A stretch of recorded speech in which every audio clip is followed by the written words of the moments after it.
All right, good morning, guys.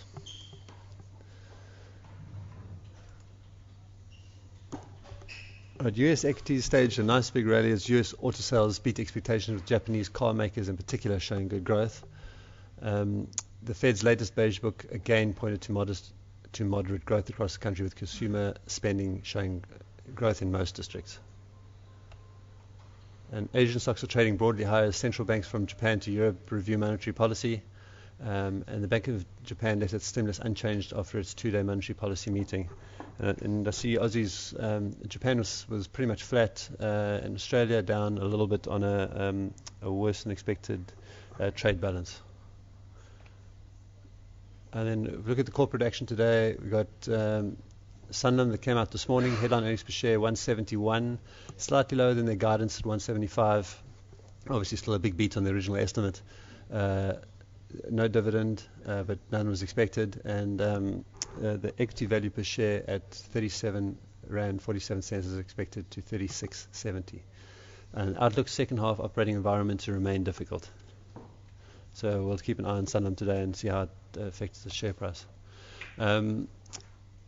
Out this morning out of Aussie, there was that trade balance I was talking about. 765 million negative trade balance is expected to 100 million Aussie dollar positive trade balance. So big miss there. Haven't actually looked at the Aussie dollar to see how it's affected it. German factory orders out at 12. UK Bank of England rate decision expected 0.5%. ECB rate decision as well 0.5%. Then some big numbers out this afternoon out of the States. We've got 2:15 we have US ADP employment change, 2:30 initial jobless claims, and 4 o'clock US factory orders. So a lot to look forward to this afternoon. And then the 5th of September, start of the G20 Leaders Summit in St. Petersburg.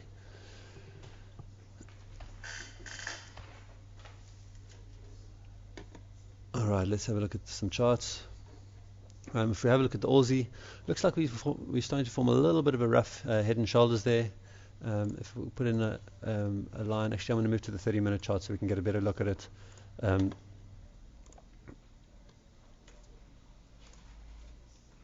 think on the chart's giving me grief here.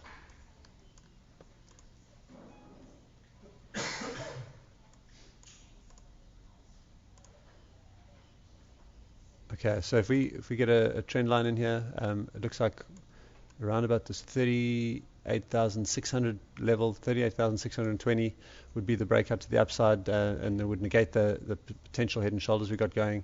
I'd say there isn't a nice horizontal base here, but I would say around about this 37,940, 37,900 level is quite a big level for it to break. If we get it break below there, then that could show some continued downside on the Aussie.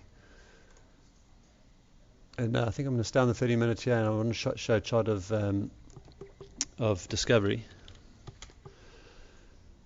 Yesterday, okay, so there's that. This is the level we were looking at the other day when the results came out, 85.30. There was an initial pop on the got right up to intraday up to like 88.50, 89 it looks like.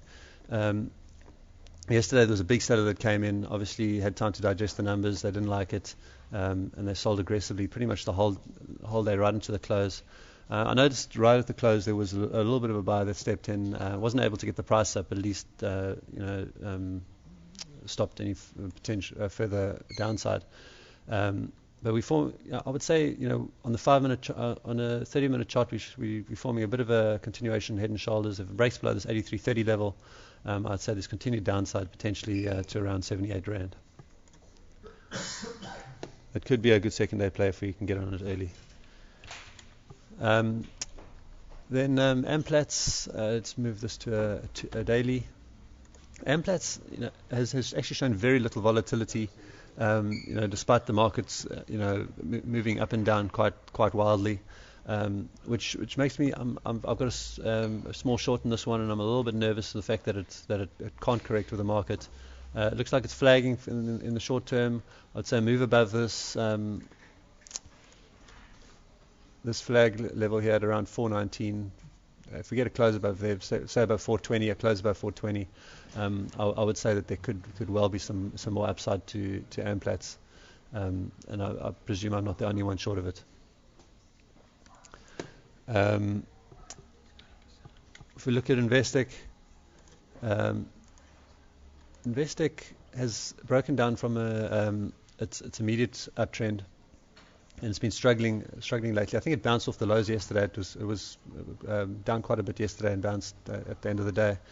But I would say I'd say we could draw a line down from the top of the head to the shoulder to give us a sort of a line in the sand. I'd say we need it to close above 68, 16, or call it 69 to get going to the upside and possibly take out this right shoulder. So I'm not sure what the exact number is. I think it's pretty much $69, 69.10.